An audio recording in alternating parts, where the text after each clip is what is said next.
While toiling away in the office like a diligent worker, Itsuki Shinomiya, the main character of the manga, frequently ponders what he would do if he found himself in a different world.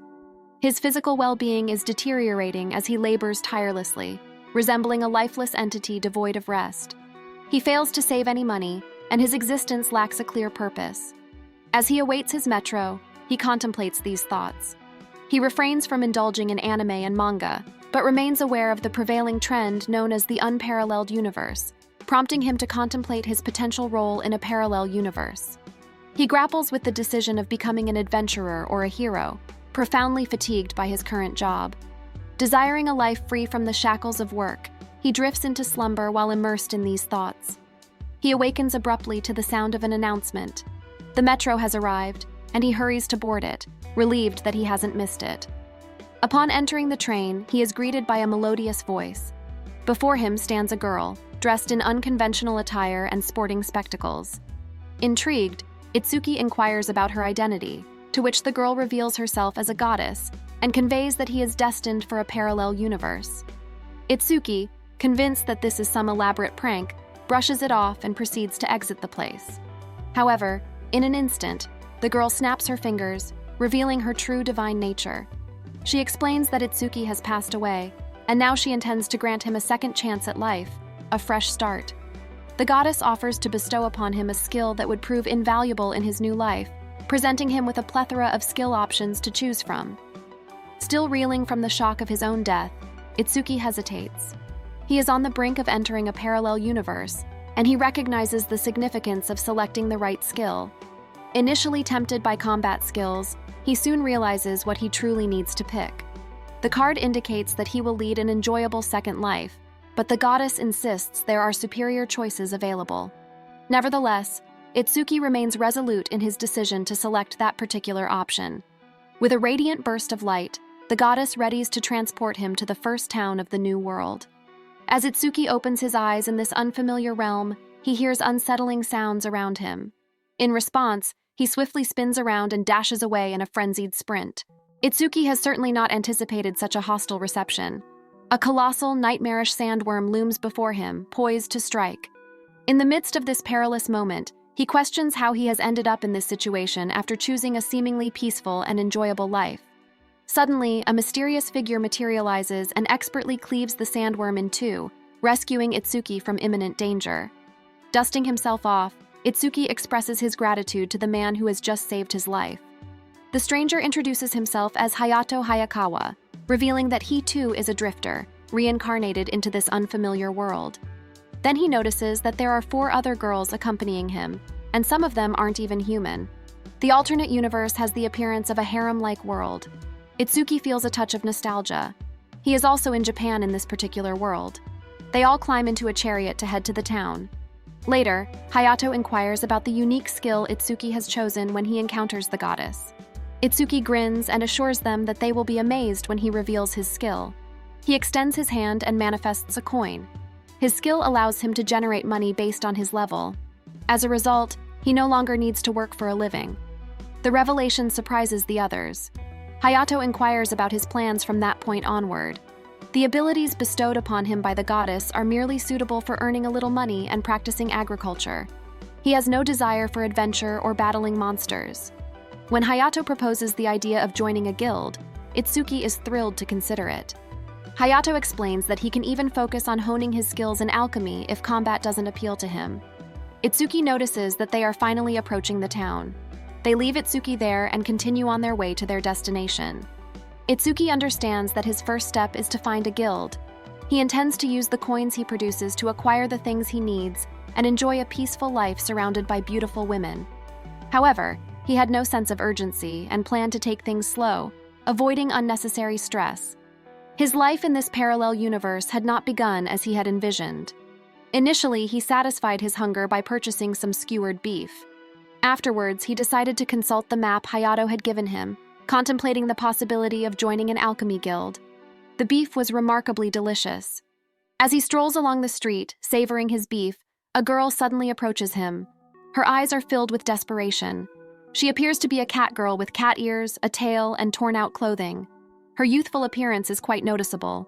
Itsuki approaches her and asks if she is lost or needs assistance, even offering her some of his food.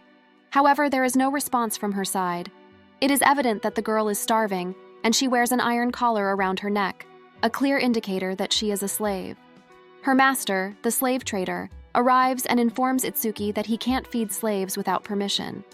The girl's youthful appearance raises doubts about her being a slave, prompting the slave trader to inquire if Itsuki is interested in purchasing her. He introduces himself as Yasis, but Itsuki immediately declines his offer. He feels disheartened that such practices exist in this world. In an attempt to help, Itsuki distracts the slave trader and discreetly gives his beef to the girl before quietly departing. His next destination is the Alchemy Guild, where he recalls Hayato's advice to create guild cards first. Upon entering the guild, Itsuki encounters an elderly woman who is casually enjoying a long pipe cigar. She straightforwardly inquires about his purpose for being there. Itsuki explains that he wishes to join the Alchemy Guild, introducing himself and mentioning that Hayato has informed him about the place. To his surprise, the old woman assures him that he doesn't need to present any letter of introduction, as she is already aware of his arrival. She has heard about his past issues with the aristocracy before handing him the card. When Itsuki takes the card from her, she seizes his hand, and suddenly it bursts into flames. After the fire has been extinguished, he finally acquires the guild card from her, and the elderly woman informs him that there will be no special exam since he is just beginning. Following this, she brings up the registration fee, which amounts to 5,000 nar. Itsuki accepts her conditions and requests her to teach him alchemy, prompting the old woman to suggest that he address her as the lovely Reinrich. Itsuki repeats his request, this time addressing her as beautiful Reinrich. Reinrich, noticing his repeated request, suspects that he isn't entirely truthful. She guesses that he might already possess some alchemy skills. In order to assess his abilities, she decides to test him. Leading him to the laboratory, she instructs him to create basic potions manually. Itsuki questions why he should do it manually when he could use his skills. However, she reiterates that he needs to start with the fundamentals. Although he can employ magic instantly, lacking knowledge means the final product's quality will suffer, and he might even fail. Therefore, practice is the most effective way to achieve perfection. She proceeds to explain to him the fundamental principles of alchemy: disassembly, synthesis, and reconstruction. She emphasizes that grasping these three concepts is essential for further learning. This information closely mirrors what Itsuki has encountered in manga and anime. She advises him to begin with disassembly, as it forms the foundation of alchemy. Their training commences, with Reinrich initiating instruction on how to disassemble objects. For Itsuki, the process is becoming increasingly challenging. He finds himself doing exactly what he had hoped to avoid: hard work. Nevertheless, he is also gaining knowledge and producing numerous potions. During this period, a young girl enters the room. Reinrich instructs her to prepare a meal for Itsuki, as he is extremely fatigued and low on energy. Itsuki begins to relish the meal prepared by the young lady, and she also brings him some tea. As they eat, Reinrich discloses to Itsuki that she sees potential in him and advises him against working at her establishment. His response is one of shock and speechlessness, prompting Reinrich to chide him not to make such a disgusted expression. She assures him that she will arrange for a bed for him to stay temporarily. The following day, she intends to visit the Adventurous Guild to sell the potions he has crafted. Despite their low-grade quality, these potions are consistently in demand. Reinrich inquires if he needs money, and Itsuki quickly replies with a resounding yes without any hesitation. The following day, as they are at the market, a man is pilfering another person's belongings. Armed with a knife, the man hurries through the street, instilling fear in everyone he encounters. However, his path intersects with two girls who stand their ground, halting his advance. When the thief attempts to retaliate, a girl named Aina swiftly brings him down to the ground. The other girl, a cat-like character, expresses her admiration for Aina's courageous fight. When Aina inquires if she has gone too far, the cat girl reassures her that she hasn't, as the man is still alive. The people in the vicinity immediately recognize Aina and Sorte from the Red Front. Together, they retrieve the stolen item from the thief and return it to its rightful owner. Meanwhile, Itsuki and Reinrich are alerted by the commotion. Reinrich informs Itsuki that he will be at the Adventurer Guild if Itsuki follows the road straight ahead, and they go their separate ways. After traveling for some time, Itsuki finally arrives at the guild. Itsuki had never imagined he would establish business in the new world so quickly. Things have been proceeding quite smoothly thus far. Itsuki enters the Adventurers Guild, carrying a bag provided by Hayato that can magically store a significant amount in a small space. His shock is palpable when he surveys the environment within the establishment. Many inebriated individuals fixate their gaze on him as he makes his entrance. Itsuki exerts his best efforts to appear unflustered, aware of the intense scrutiny from behind. A staff member, a young woman, approaches Itsuki and inquires if he requires any assistance. In response, Itsuki expresses his desire to sell some potions. He carefully arranges all of his potions on a nearby table and asks her to offer him the best deal she can. The atmosphere in the room remains tense, with the onlookers' intense stares making it all the more uncomfortable. The girl carefully inspects Itsuki's potions and regretfully informs him that they are all of low quality. Just then, a bald man approaches and asks the girl if there are any quests available for them. In the process, he accidentally pushes Itsuki, causing all of his potions to shatter. Laughter erupts among the men present, making it evident that they have no intention of allowing Itsuki to sell his potions there. They mockingly refer to him as the pharmaceutical guild seller. Itsuki is left bewildered and hurt by the intense animosity directed at him. They can't fathom why they despise him so vehemently, considering the hard work he has put into crafting those potions. The situation becomes even more serious when the bald man goes too far by grabbing Itsuki, pushing him to the edge of his patience. Raleigh makes an effort to intervene and calm both parties down, but the bald man draws his sword, leaving Itsuki feeling infuriated. Not only have his potions been spoiled, but now this person is trying to harm his well-being, increasing Itsuki's determination to confront him. The confrontation is about to escalate to a dangerous level when Aina steps in, putting a halt to their hostilities. Sorta, recognizing the need for a quick exit, takes Itsuki's hand and urges him to leave. The onlookers in the vicinity recognize Aina and Sorte, particularly captivated by Aina's striking beauty. Itsuki quickly clarifies that he is not a member of the Pharmaceutical Guild, but belongs to the Alchemy Guild. He points to the bag he carries as evidence and even displays his guild card to verify his affiliation. The bald man acknowledges his error. Personally apologizes to Itsuki, emphasizing that their intention was never to cause trouble for the Alchemy Guild. Itsuki reassures Aina that it wasn't merely a misunderstanding, but a mistake on the part of the man who failed to check the facts before acting. He also mentions the considerable loss of his potions. Sorta scolds the man for not thanking Aina for her intervention, but Aina defends him, stating that it wasn't his fault. She then decides to compensate Itsuki for the potions that have been destroyed. Aina appeals to Itsuki for forgiveness. Then, Reinrich also arrives at the scene, and everyone recognizes her, though she doesn't appear to be in a good mood. She informs them that their project has been ruined, and she won't overlook it this time. Aina requests that they contact the guildmaster without delay. Itsuki approaches her and expresses his apologies for failing to handle the potions properly. Reinrich reassures him that it wasn't his fault and advises him not to blame himself. However, Itsuki continues to feel deep regret. Reinrich delivers the news that the Alchemy Guild will no longer work with them, leaving everyone in shock. Their only alternative would be to purchase the potions from the overpriced Pharmaceutical Guild, an option they are not keen on. The bald gentleman also extends an apology to Itsuki for his earlier aggressive behavior, admitting that he has no knowledge of Itsuki's identity. Aina also offers her apologies to Reinrich and inquires about how they can make amends. Reinrich then reveals the presence of a letter of introduction from Hayato, the renowned Dragon Slayer hero, which astonishes Itsuki. He has no prior knowledge of conversing with such a prominent celebrity. Itsuki then pledges to compensate with a payment of 1 million nar for the incurred losses. Reinrich argues that a sum in the single-digit million nar range wouldn't suffice his compensation and expresses reluctance to pay such a hefty amount. Even Itsuki begins to question if the request is excessive, prompting Reinrich to hush Sorte, emphasizing her respect for Hayato.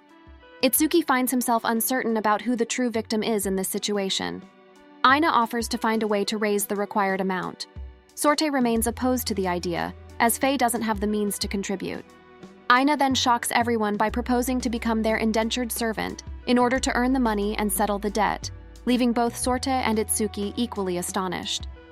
Everyone attempts to dissuade Aina from making this drastic decision, highlighting the potential negative consequences, such as a decline in the Adventurer Guild's reputation if she becomes a slave. Aina reassures them, asserting that people will always require the services of the Adventurer Guild. Faris expresses the greatest concern and pleads with Aina not to make a rash choice. Aina embraces Faris and assures her that everything will turn out fine. Itsuki once again voices his disapproval of Reinrich's decision, but she remains steadfast in her stance. Sorta raises her voice, vehemently objecting to the idea that her sister should become a slave just because some potions were destroyed. Sorta insists that, as a knight, she can take care of herself. Sorta questions who will manage their guild in Aina's absence. Aina once more implores Reinrich for forgiveness, but Reinrich firmly declines. Itsuki starts to wonder why he came here initially, hoping for a carefree and simple life, only to end up in the opposite situation. He contemplates how to handle such a lovely person as a companion instead. However, he ultimately refuses again, stating that slavery won't solve their problems. He firmly declines to keep Aina as a slave, and declares his intent to work even harder to produce more potions. Aina initiates an argument, asserting that she would excel as a servant and be valuable. Itsuki responds by stating that he cannot accept a lovely girl like her as his servant. Upon hearing this, Aina blushes. Reinrich remains eager to acquire a girl from the Red Front for his labor. In an attempt to persuade Itsuki, she insists that he will require much more assistance in his future work, and accuses him of being too lenient. However, Reinrich is determined not to return empty-handed. She instructs Aina to come to her residence the following morning. Following that, she pays no attention to Itsuki or anyone else's words. Thus, they depart. Itsuki, feeling incredibly weary, never anticipated that his life here would be so laden with challenges. He heads directly to his bed, yearning for some rest. However, he is abruptly jolted awake by a voice, and the sensation of touching something that leaves his hand feeling numb, accompanied by a pleasant fragrance. Itsuki is astounded when he realizes what it is. Aina, only half-dressed, lying in his bed. Itsuki panics and swiftly vacates the bed, demanding an explanation for why she was in his bed. Aina responds that Reinrich informed her that this is what a slave should ideally do. Itsuki's irritation with Reinrich grows, and he closes his eyes, instructing Aina to dress herself. Aya, in desperation, inquires why he is not content with her, and if something is amiss. Suddenly, Sorta enters the room and aims a kick at Itsuki. She believes that he is coercing Aina into these actions, prompting them both to engage in a heated skirmish, resembling a cat-and-mouse chase. Aina attempts to clarify to Sorta that it's all a misunderstanding. Meanwhile, Reinrich watches the scene unfold, reveling in the chaos and reminiscing about her own youth. Itsuki Shinomiya, a man dispatched to a new world by a goddess, encounters enormous caterpillars and experiences harassment. Finally, he encounters a peculiar girl who seems to have the intention of becoming his servant. Aya tells him that he should begin to take a fair amount of responsibility for her, since she is now under his care. Persistently addressing him as master, Itsuki expresses his discomfort, finding it unsettling. She conveys to him that she can employ different terms such as lord, honey, darling, or my liege. Subsequently, she suggests calling him her precious one. She elucidates that her culture dictates referring to their spouse in such terms after their first night together. Sorta passionately declares her intent to reclaim her freedom, stating that she won't require such titles soon. Later that day, as they stroll through the streets, Itsuki inquires of Sorte whether she genuinely desires to purchase Aina's freedom. Aina herself informs Sorte that she couldn't go through with it, as it would cast doubt on her sincerity. Itsuki reassures them that it wouldn't pose a problem for him since he needs money anyway. However, Aina emphasizes to Sorte that while she appreciates her concern, her decision remains unwavering. Even Itsuki couldn't fathom why she was so resolute. Sorta firmly states that she won't leave Aina alone and plans to accompany her wherever she goes. Her intention is to ensure Itsuki doesn't attempt anything inappropriate. Itsuki then asks Aina if she still plans to visit a person who deals in slaves. He couldn't comprehend why Aina was behaving this way despite her seemingly flawless demeanor. He is completely baffled by her actions. Meanwhile, at the Adventurous Guild, a sense of sorrow and despondency envelops everyone. The bald man carries profound regret for Aina's enslavement, feeling responsible for it. However, Faris attempts to elucidate that Aina has entrusted them with running the guild even in her absence.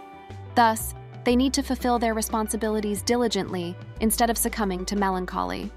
Upon hearing Faris's words, the spirits of everyone in the guild are rekindled, and they enthusiastically prepare to resume their work. Later that day, Reinrich encounters a short, elderly man they are acquainted with. The old man owns an armor shop. Reinrich inquires about the state of his business, to which the man replies that it is prospering. He also asks about her new apprentice, and whether they are performing their duties satisfactorily. Meanwhile, Itsuki, Aina, and Sorte arrive at the slave trader's residence. It is an enormous mansion. They can't fathom that a slave trader is the owner.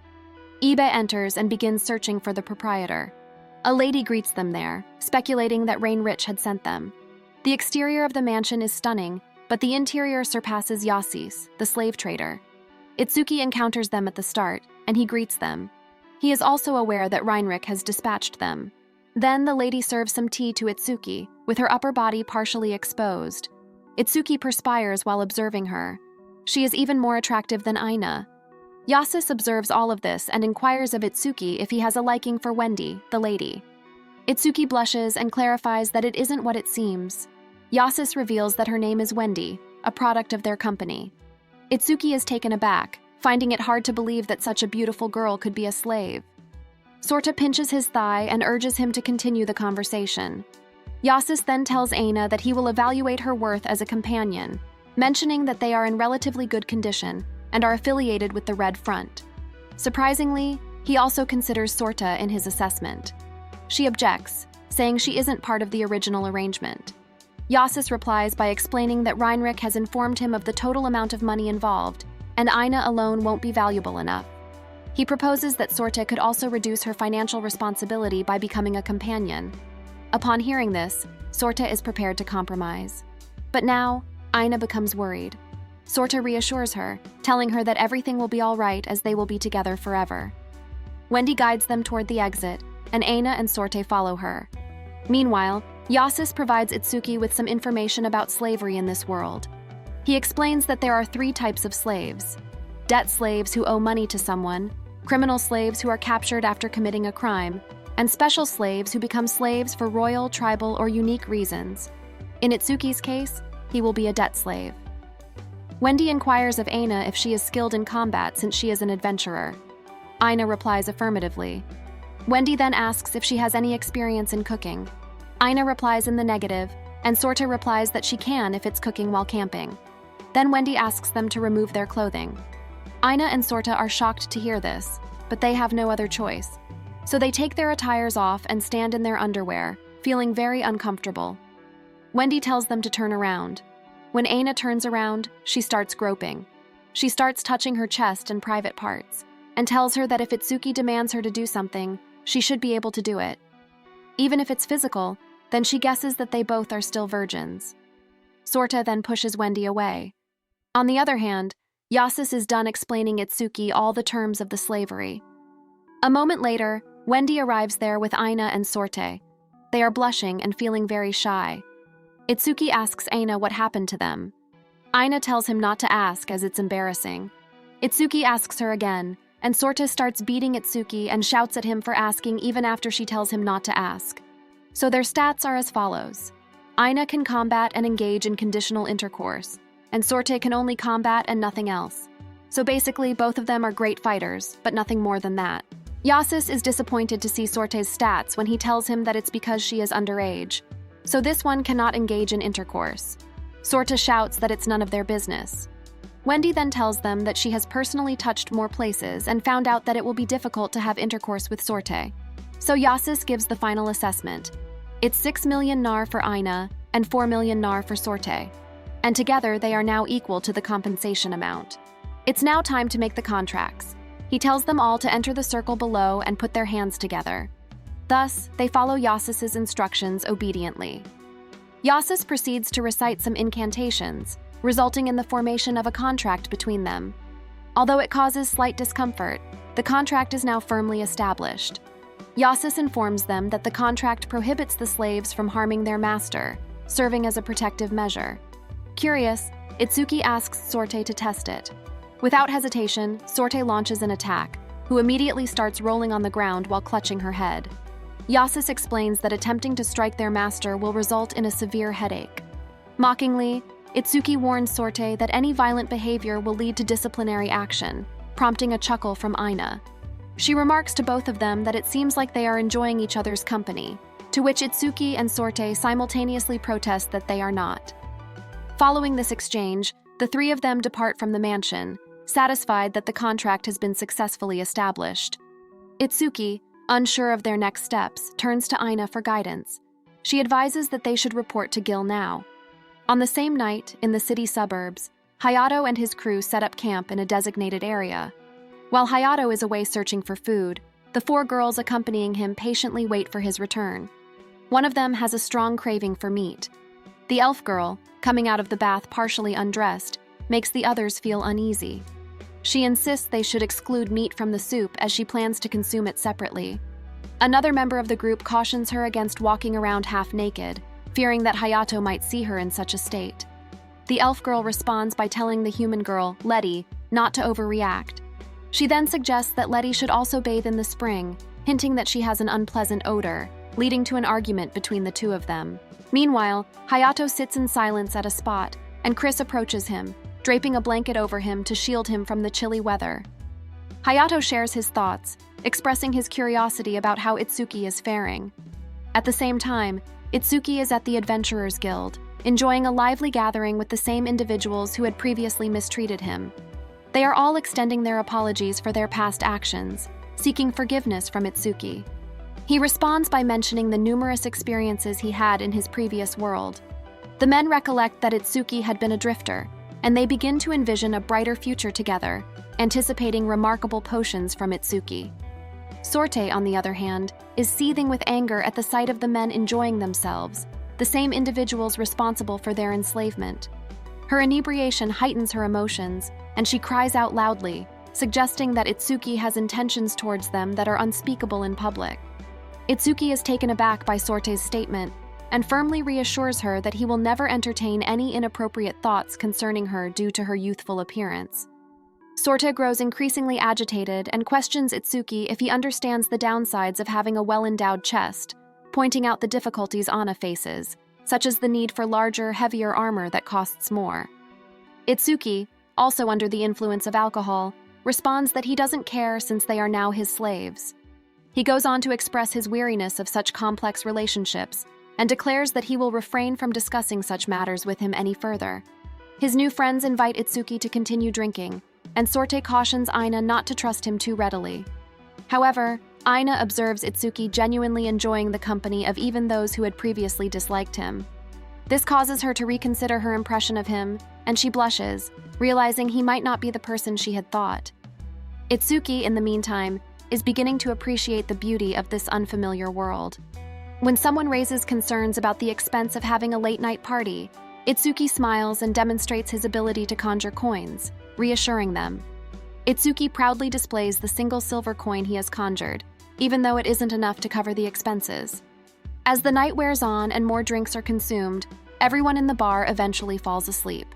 Itsuki finds himself contemplating how he has encountered so many people in this new world, and how things are improving with each passing day. The fact that he had died in his previous life, and now finds himself experiencing all of this in a new one, is still something he struggles to fully comprehend. Itsuki has two slaves who are also beast adventurers from the Red Front, and they assist him in gathering alchemical ingredients. His level is steadily increasing, and his work proceeds smoothly, allowing him to work at his own leisurely pace. He can now generate some extra income, and it's growing consistently day by day. He has even advanced to the point where he can create a gold coin instead of a silver one, with one gold coin being equivalent to 100 nar, with ample funds at his disposal. Itsuki's sole plan is to indulge and enjoy himself without any other pressing obligations. He envisions a profoundly peaceful life, but instead, his new life is riddled with numerous troubles. However, there is a gradual improvement in his situation. He spends most of his time in the dim alchemy room with the elderly lady Rhine Ritt, who solely points out his errors. He feels a sense of detachment from it all. While he possesses limited knowledge about the town, he harbors a deep curiosity to explore the services it has to offer. Furthermore, he seeks a brothel, yet the challenge lies in the absence of a town map. Consequently, even if he decides to visit such a place, He has no idea which direction to take, apart from knowing the way to the inn and alchemy shop. Then, out of the blue, Yasis appears with Wendy, warmly greeting him with a good morning. Yasis inquires if he can accompany Itsuki on a walk, and Itsuki agrees since he has the day off. Itsuki expresses his desire to explore, but admits he has no knowledge of the city. Yasis suggests that Wendy can serve as a guide for him in the city. He also mentions that Wendy has the ability to alleviate all of Itsuki's fatigue. Consequently, Wendy remains with Itsuki while Yasis departs. On their first day out, they head to a clothing store. Some of the garments appear excessively extravagant on Itsuki, and this marks the first time he has gone shopping with a girl. Wendy decides to try on some clothes as well, and asks Itsuki how she looks in them. The shop girl chimes in, suggesting that Wendy should also try some clothes, as she looks stunning in them. Itsuki instructs the girl to pack both sets of clothes, assuring her that he will take great care of them. He is starting to develop a bit of an attachment to his hostess, especially when she mentions that she will now help relieve his fatigue, as Yasis had mentioned. Wendy takes Itsuki's hand and leads him to a nearby restaurant. Itsuki is thoroughly enjoying this experience. After having some coffee at the restaurant, they venture to the market together. Suddenly, a man appears and calls out to Wendy. He inquires of Wendy why she is present at that location, and Itsuki questions if she recognizes him. Explaining that Wendy is guiding him through the city, Itsuki clarifies that he has no intentions of purchasing her. Wendy, feeling uneasy, informs Itsuki that the man is Dedarl, the son of an influential figure in the city. Dedarl exclaims that he has gathered 120 million nar to acquire her, and queries Itsuki about his capability to afford such a sum to purchase her. He instructs Itsuki to distance himself from Wendy immediately. Itsuki is utterly shocked to discover that Wendy's value is a staggering 120 million nar. The man, in response, begins shouting to summon Yasis. Itsuki firmly grasps Wendy's hand and assures her that even if he hasn't paid for her, he will protect her if she chooses not to stay with the man. Meanwhile, Aina and Sorte are out hunting in the forest. Sorte expresses concerns that no matter how much they hunt, everything will eventually be claimed by Itsuki. Aina attempts to explain that it's all part of their contract, as she has truly accepted Itsuki as her lord. However, Sorte can't conceal her reluctance and tells Aina that she can never be his eternal slave. On the contrary, Itsuki is steadfastly asserting himself as Wendy's current owner. The man begins to boast about his father's significant influence in the city, suggesting that interfering with him would be unwise. Itsuki, however, ridicules both the man and his father, displaying no fear or respect. Neither Itsuki nor the man are willing to relent in their claim over Wendy. Curious, Wendy questions Itsuki if he is genuinely prepared to purchase her. Itsuki is left without an answer, as he does not possess the required funds. Just then, Yasis arrives on the scene, and Dedarl exclaims that he has arrived at the perfect moment. He begins shouting at Yasis, explaining that he has been collecting money to buy Wendy. Yasis, wearing a confident expression, boldly inquires if Dedarl has the required 120 million at his disposal. In response, Dedarl points at Itsuki and questions whether he has provided him with 120 million nar. Dedarl resumes his boasting, even attempting to intimidate Yasis by insinuating potential risks in opposing his father. However, Yasis remains unfazed, and instead asks Dedarl what he plans to do if he defies his father. Itsuki's thoughts drift to Reinrich as he observes Yasis. Dedarl assures Yasis that he will secure the money at any cost, but requests that Yasis keep any potential suitors away from Wendy in the meantime. Yasis smiles and surprises both Dedarl and Itsuki by proposing a battle for ownership of Wendy, leaving Itsuki unprepared for such a suggestion.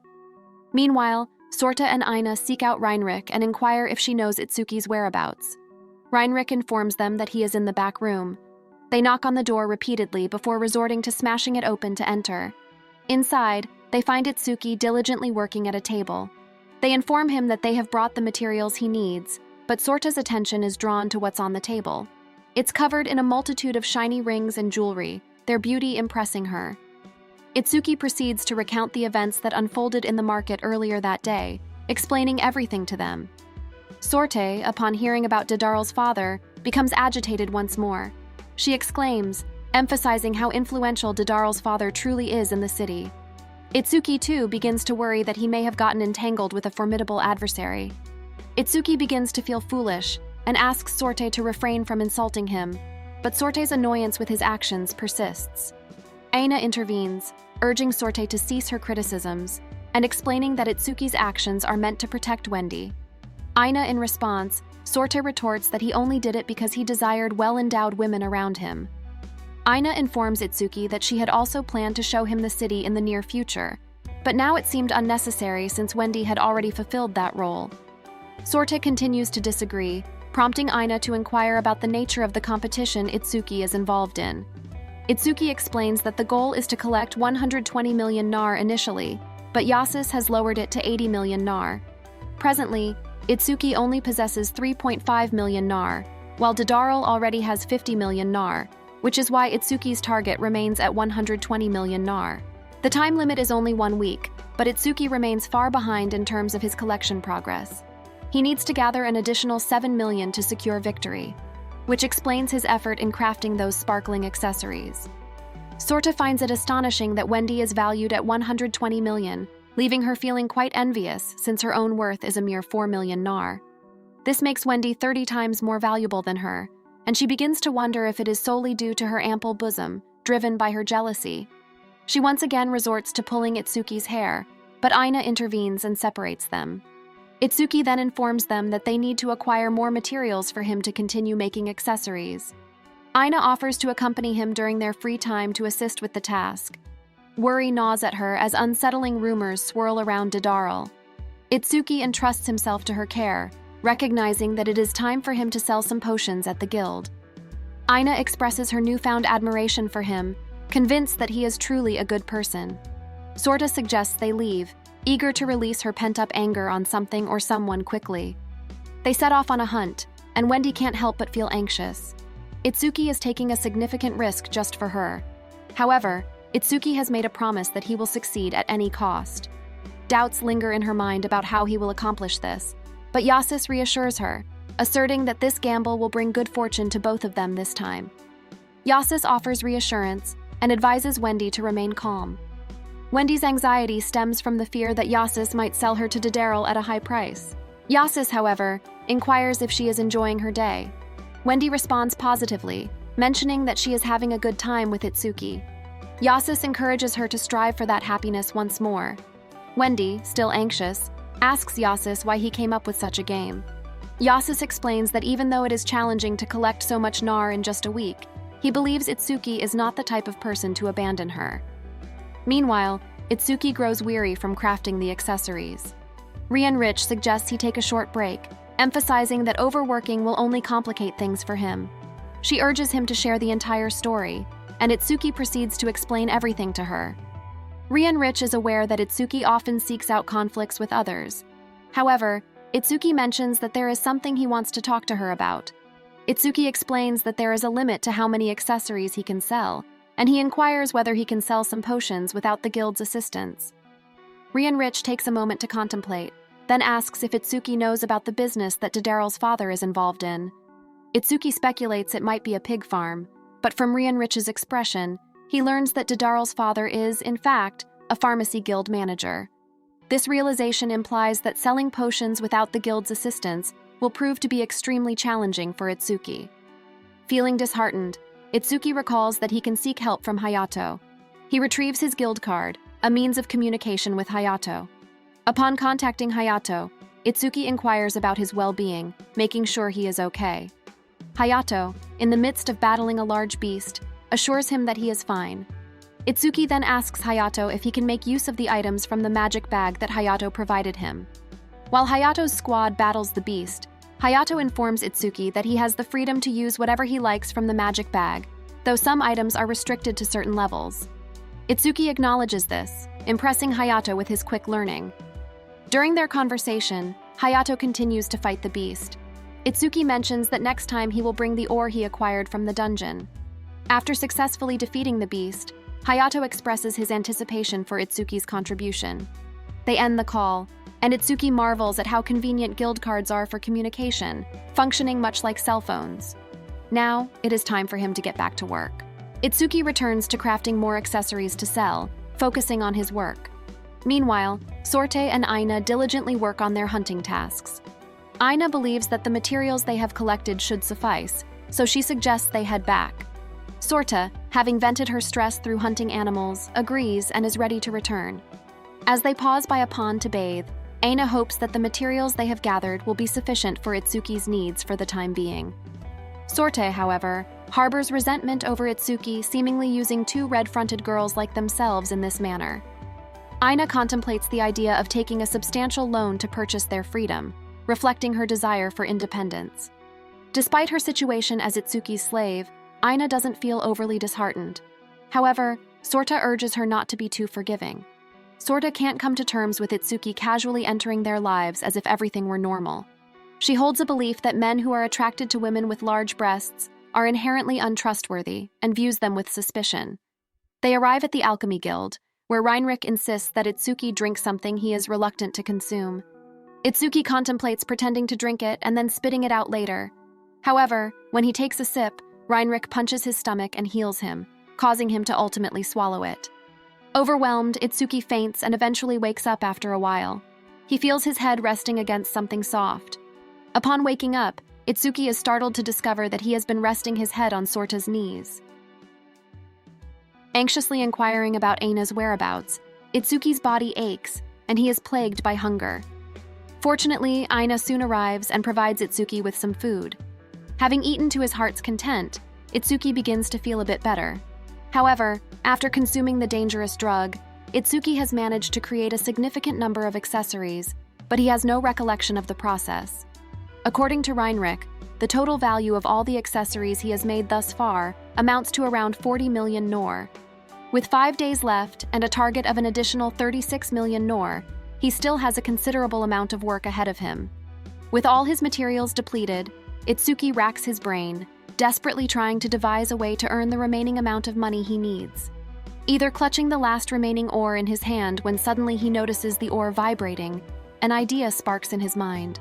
It is a challenging creation, but he wastes no time in getting to work.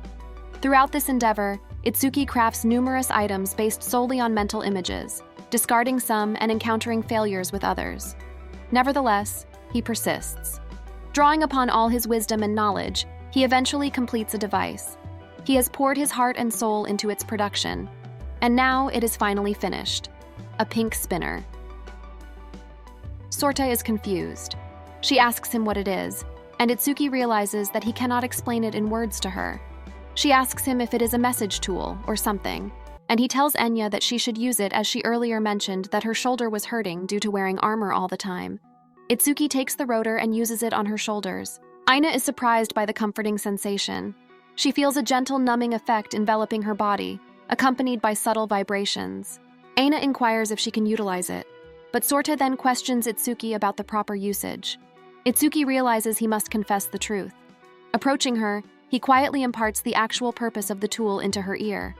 Sl4v3s is surprised and at a loss for words. She turns away slowly, then picks up a sphere and asks Aina about its function. Aina responds by questioning what Itsuki had done initially.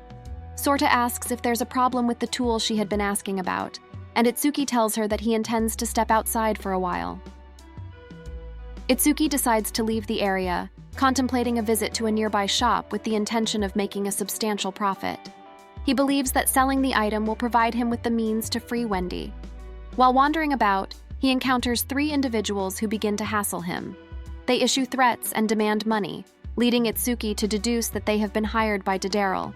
They deny any knowledge of a person named Daryl, leaving Itsuki with no choice but to stand up and grab his rotor. Swiftly, he makes a run for it, attempting to put distance between himself and his aggressors. In an effort to divert their attention, he pretends there is a gold coin lying on the ground, but the individuals dismiss it as a cheap trick. However, Itsuki quickly activates his pocket of money and scatters it into the air, successfully diverting their attention momentarily. Seizing the opportunity, he makes his escape. However, one of the assailants throws a knife in his direction, aiming to strike him. At the last possible moment, Shiro, the cat girl from earlier, comes to his rescue, saving him from the imminent danger. Itsuki recalls the moment when he attempted to persuade her on the day he first came into this world. Subsequently, the group questions Shiro about her involvement in their tasks. She explains that she will safeguard her master, Itsuki. and warns that anyone attempting to harm him will face dire consequences. One of them lunges forward with the intention of striking her. However, in a sudden move, Shiro evades and unsheathes her sword, preparing to strike him down.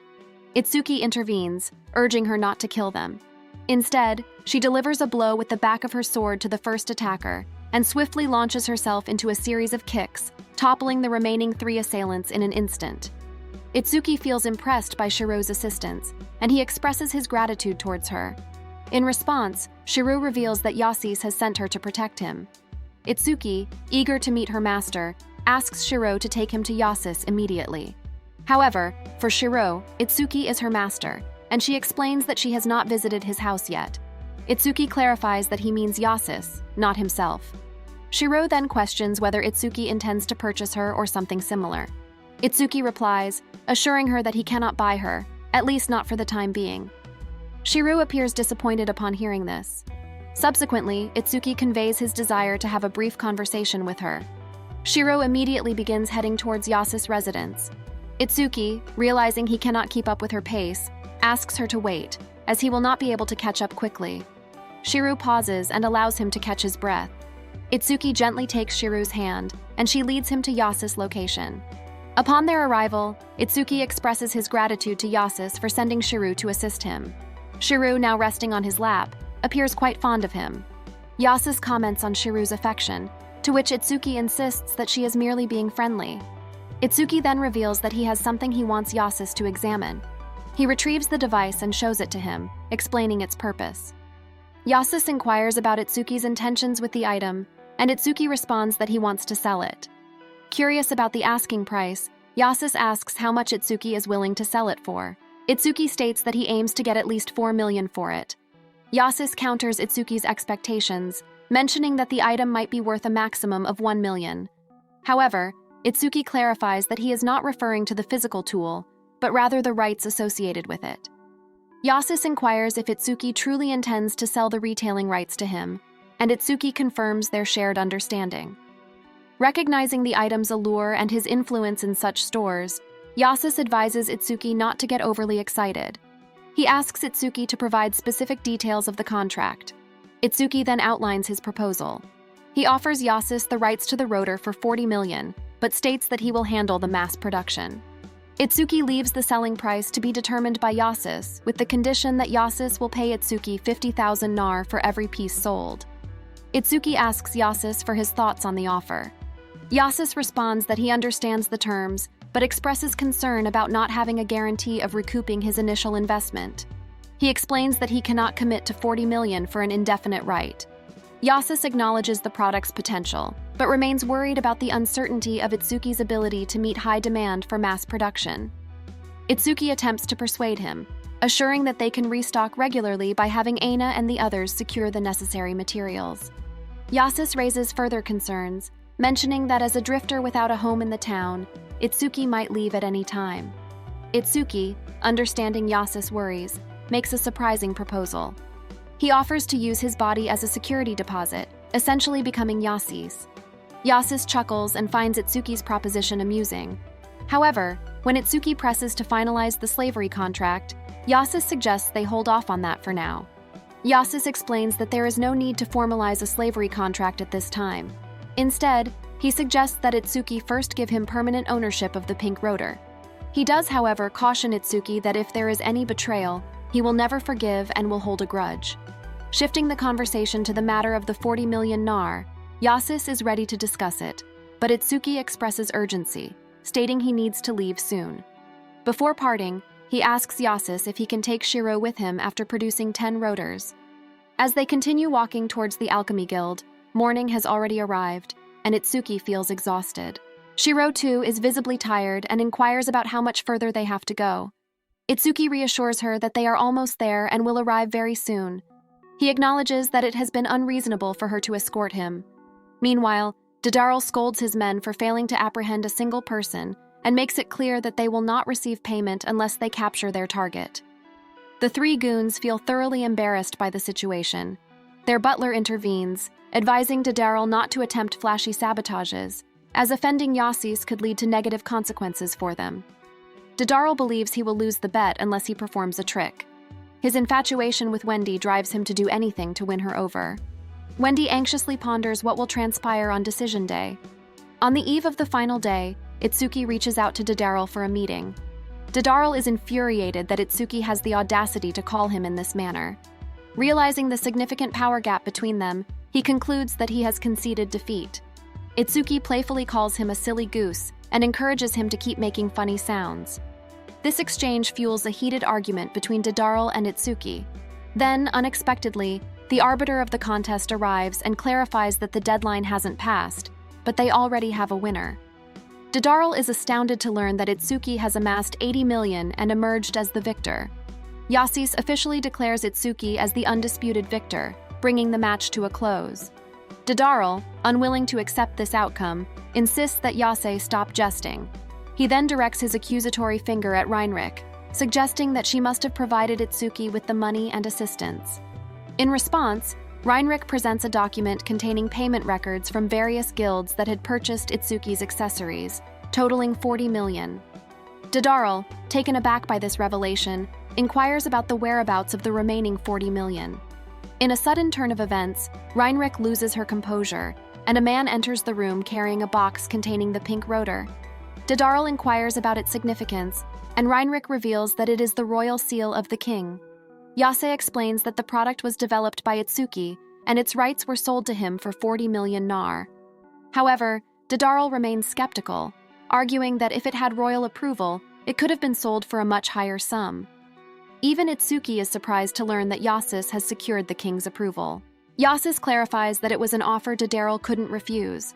Dedaryl erupts and shouts, refusing to acknowledge the result. But at that moment, Wendy herself arrives and implores Dedaryl to accept the decided outcome. Wendy asserts that both her body and soul now belong to Itsuki, and she will never submit to else. Dedaryl's frustration escalates, and his men brandish weapons, causing damage to Reinrich's room, which infuriates her. Aina reassures Reinrich that she can leave the situation to them. Itsuki promises Wendy that Hyena and the girl referred to as Dog Girl will protect her at all costs, although he's somewhat irked by the constant use of that term. Shiro joins the fray to aid in the rescue effort, and the trio engages in combat against Dedaryl's men while Itsuki safeguards Wendy. Itsuki feels a tinge of fear, realizing that he lacks the skills and strength to fight like the others. Nevertheless, he is determined to shield Wendy from any harm and expresses his desire to be by her side since the moment they met. Moved by his words, Wendy tears up. Dedaryl grows increasingly agitated as they struggle against a group consisting of women, children, and the elderly, unable to subdue them. Suddenly, the fighting ceases as everyone turns their attention to Darwin, the supervisor of the West District, who had not anticipated such a fierce battle in this location. Darwin, who turns out to be Dedaryl's father, receives the revelation from Reinrich that his impulsive son had initiated the conflict. Itsuki is astounded to discover that his own father holds such significant influence. Accompanying Dedaryl's father is a petite woman who gazes at Itsuki with a serene and smile. Dedaryl appears fearful upon encountering his father, and Darwin approaches him, chastising him for his actions and instructing him not to address him as father anymore. Itsuki can't help but sense a stark contrast in the aura surrounding Darwin when compared to Yassis and Reinrich. He emanates a menacing presence. Darwin, mistakenly assuming that his son, Itsuki, had been involved in a skirmish over the women alongside Dedaryl, attempts to defend himself by suggesting that Itsuki had cheated in the battle. However, with a chilling glare, Darwin makes it clear that a victory is a victory, regardless of the means. Turning his gaze toward Itsuki, he inquires if Itsuki is the bold and handsome man who had defeated his son. Shiro, fiercely protective of Itsuki, Shiro cautions Darwin that he will face dire consequences if he advances further. Unperturbed, Darwin acknowledges that he has acquired some exceptionally skilled pawns. Darwin instructs Itsuki to have Shiro sheath her weapon immediately, and Itsuki relays the command to Shiro, who complies but remains vigilant, warning that any suspicious move would result in swift action. With a tense atmosphere, they all take their seats and initiate a discussion. Darwin expresses that he has a basic understanding of the situation. Dedaryl, who is bound, faces his father's inquiry about his refusal to admit defeat after his loss. Dedaryl implores his father not to trust the words of the others. Darwin criticizes him as a fool and advises him not to provide excuses. He informs Daryl that they do not share any blood relation. He can't accept someone like him calling him their family. Even as Darwin hints that he deserves very serious consequences, he reminds Daryl of his consistent advice to give his best effort if he wants to succeed, and if he fails, to gracefully accept it. His stepdaughter Mara mentions that she has heard this advice countless times too. Darwin points out that Daryl has made two mistakes. Firstly, he accused Isis even after the battle ended, and secondly, he continued to fight with the Alchemy Guild. He informs Daryl that there is a strict policy of non-hostility towards the Slave Trading Association and the Alchemist Guild, but Daryl has violated it, and now he has to face some form of penalty. He inquires with Itsuki about what should be done regarding Daryl, but Itsuki prefers not to involve himself in the father-son matter. Isis informs Darwin that he would like some monetary compensation for the emotional distress he experienced due to the violence. He also expresses the need for a break to recover both physically and mentally. Darwin asks him how much compensation he would like. Isis responds that he will discuss it with his wife and send an invoice later. Itsuki is shocked to hear that Isis experienced mental distress even though he has a wife. Then, Darwin turns to Reinrich and inquires about her desires. Reinrich initially requests him to repair the wall that his son had torn down. Regarding the penalty, she surprises Darwin by expressing her wish to acquire his bank. Darwin is taken aback by this request, and Itsuki had anticipated that she might ask for something extravagant. Darwin responds by expressing concern that giving her the bank would be too much, and he asks her to suggest an alternative. Reinrich proposes that she should have the authority to interfere with the loans instead. However, she warns Darwin that if he doesn't agree to her terms, she will go to the church and report his son's misdeeds and shady dealings. Itsuki wondered which deal they were discussing. Mara inquired of Reinrich if she was referring to the trafficking of illegal drugs for the Pharmaceutical Guild. Darwin was hearing about this for the first time. He glanced at Daryl and informed him that even if he escaped punishment this time, he would eventually be apprehended. Darwin conveyed that Daryl had caused him a plethora of unnecessary troubles and severely criticized him. He cautioned Daryl that the church would give him a very strict punishment from which he couldn't run or hide. Darwin directed his group to accompany Daryl safely back home. He advised that if Daryl tried to run away or harm himself, they should help him learn a valuable lesson. Itsuki grew more worried about Darwin's well-being. Subsequently, Darwin asked Itsuki how he could assist him. Itsuki merely desired to leave that place and assured Darwin that it would suffice. She stood closely behind Darwin and advised him not to attempt to frighten her master. Darwin gazes at Shiro and informs Itsuki that he possesses excellent subordinates. For a brief moment, he contemplates the idea of claiming them as his own. Itsuki responds by asserting that Shiro's loyalty is unwavering.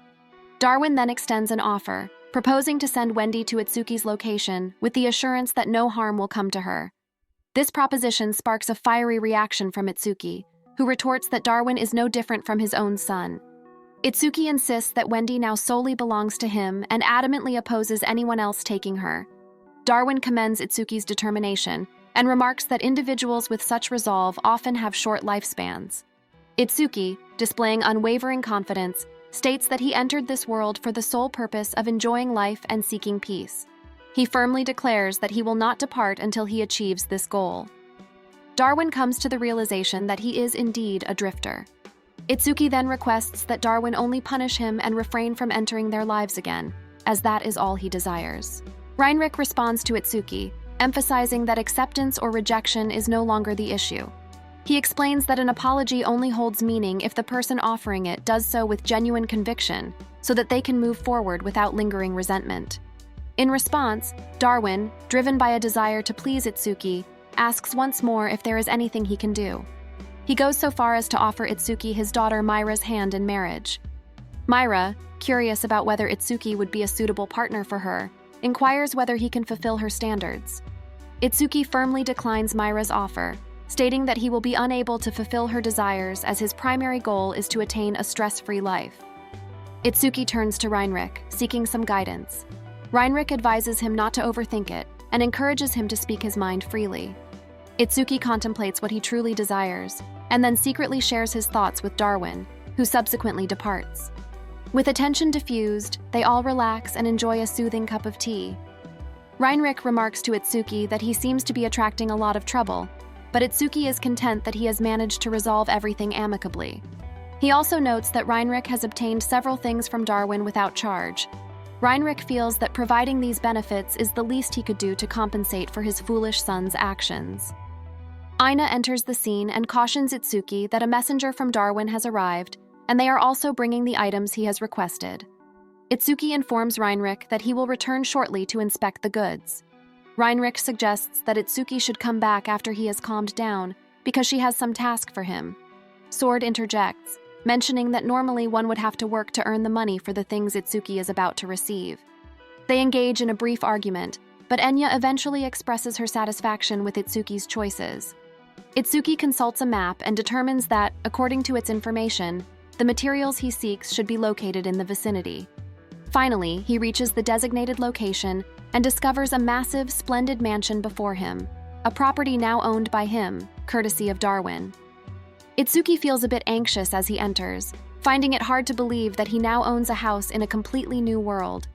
Even in his previous life, he has never had a place of his own. Upon opening the door, he is surprised to see Wendy already inside. Wendy warmly greets Itsuki and invites him into the house. Curious, Itsuki inquires about why she is there. She explains to him that it is her duty to prepare before her master does. Itsuki is filled with joy upon hearing Wendy refer to him as master. Shortly after, Darwin emerges and inquires if Itsuki is content with his new residence. Itsuki once again seeks confirmation, asking if he truly owns the entire house. Darwin assures him that he never breaks his promises, and that the house contains everything Itsuki could need, from an alchemy room to a basement bath. Darwin holds a deep fondness for the house and feels a tinge of sadness at having to part with it. Itsuki extends his gratitude and shakes hands with Darwin. With the matter regarding Dadarl resolved, Itsuki feels a sense of closure regarding the house. As Darwin bids farewell, he mentions that Yasis will also be visiting the house soon. The following day, Wendy extends an invitation to Itsuki for some tea, and he can't resist her beautiful smile. Itsuki then informs Aina and Sorte that they are welcome to use the rooms as they please, and assures them that he will handle their accommodations. Sorte is puzzled by his sudden kindness, and asks what has prompted this change in his behavior. Itsuki playfully questions if she prefers sleeping outdoors, leaving Sorte with little choice but to accept his offer. With everyone heading to their respective rooms, Sorte eagerly settles into her bed and remarks to Aina how much more comfortable it is compared to the beds in the local inns. Aina adds that there is also a bath, which excites Sorte immensely. Upon hearing this, Aina mentions that Itsuki might already be using it, but Sorte seizes her hand and eagerly leads her to the bath. It has been a while since they have enjoyed a proper bath, and there is a sense of excitement in the air. Itsuki finds relief in finally being able to bathe. As he soaks, memories surface of how he used to pay for spa visits. The only oasis in his previous life or over time was the norm. To make this experience even more perfect, while relaxing in the bath, Itsuki's appetite is sparked, and he begins to crave some tofu to enjoy alongside his bath. Additionally, he ponders the possibility of creating a refrigerator using his alchemical skills, considering it might prove more profitable than the pink rotor. However, as Itsuki turns around, he is taken aback to find Wendy there, her towel barely covering her. Itsuki is taken aback and asks Wendy why she is there. Wendy offers to help Itsuki with bathing, mentioning that she's available to assist him if he needs any help but respects his boundaries. Itsuki politely declines, feeling a bit awkward about the situation, but appreciates Wendy's kindness. Wendy understands and respects his boundaries, expressing her gratitude for his kindness. However, their intimate moment is abruptly interrupted when the door bursts open and Sorte and Aina walk in. Sorte is there to inform Itsuki that it is now their turn to use the bath, but she becomes very upset when she sees Itsuki and Wendy facing each other. She begins to raise her voice at Itsuki, accusing him of being troublesome. Itsuki attempts to clarify to her that it is a misunderstanding, but he notices that Aina also appears disappointed. She promptly departs, leaving Itsuki to attempt to explain that Wendy had only intended to assist him in washing his back. Despite their actions being limited to that, Sorte questions Itsuki's intentions, wondering if he plans to engage in similar activities with her in the future.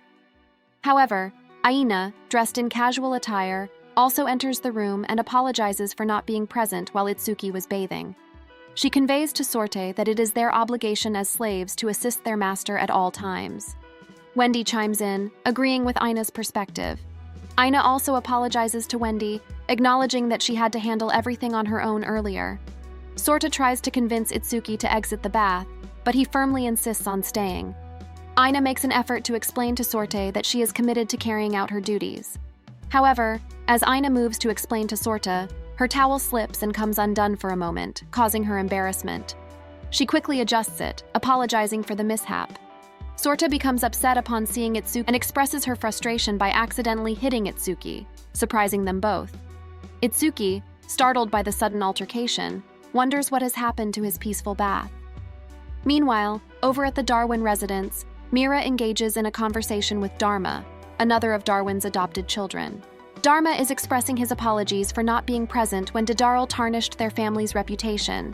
Mira reassures him that it is not his fault in any way. Dharma goes on to explain that he is particularly interested in meeting Itsuki, who has played a significant role in the entire incident. Mira mentions to Dharma that Itsuki appears to be having a great time while Darwin is handling the business affairs.